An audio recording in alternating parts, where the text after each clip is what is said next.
Assalamualaikum warahmatullahi wabarakatuh. Kali ini kita akan mempelajari materi penarikan kesimpulan.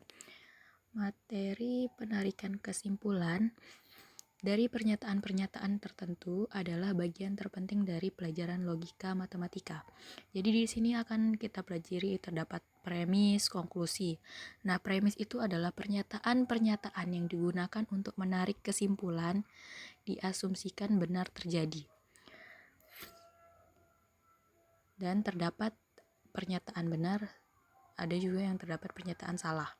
Konklusi adalah kesimpulan dari gabungan-gabungan premis tadi. Nah, ada 3 cara penarikan kesimpulan. Yang pertama itu namanya modus ponens.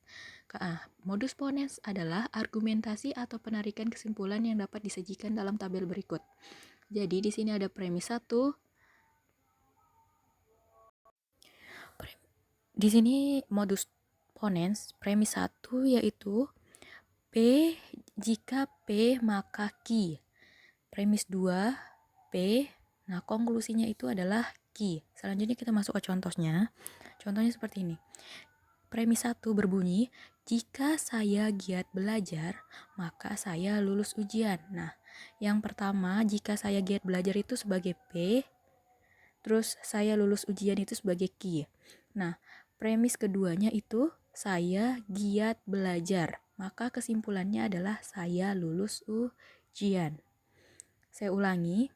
Di sini premis 1, jika saya giat belajar, maka saya lulus ujian. Nah, itu maksudnya simbolnya tuh yang di atas itu ya. P panah Q atau jika P maka Q. Premis keduanya itu saya giat belajar.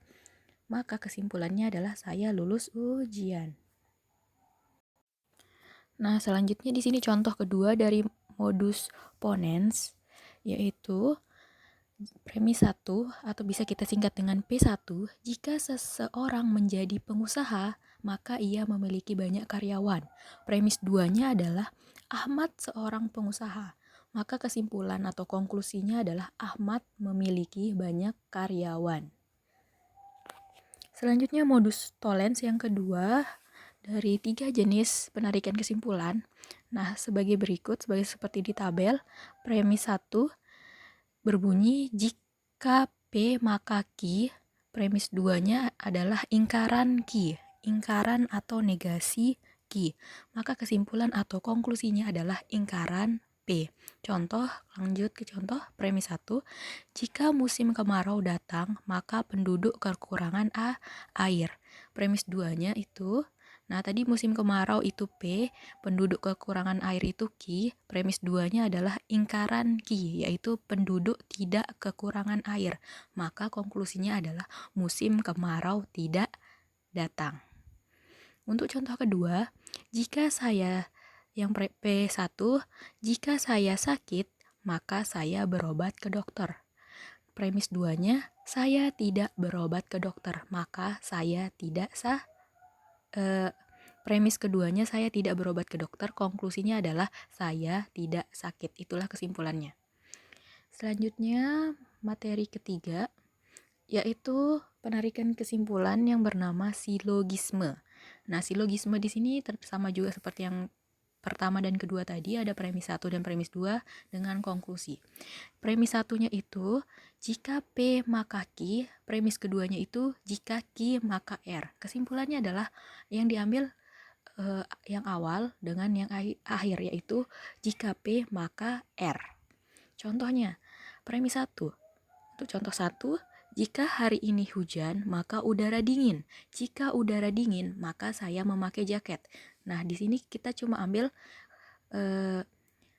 kalimat sebelum koma pertama dan kalimat premis kedua yang terakhir, yaitu jika hari ini hujan, maka saya memakai jaket.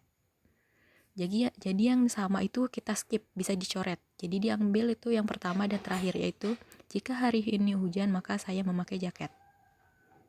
Selanjutnya contoh kedua, premis 1, jika hari ini minggu, maka ayah tidak bekerja. Premis 2-nya, jika ayah tidak bekerja, maka kami pergi berlibur. Kesimpulannya adalah tinggal dicoret yang sama.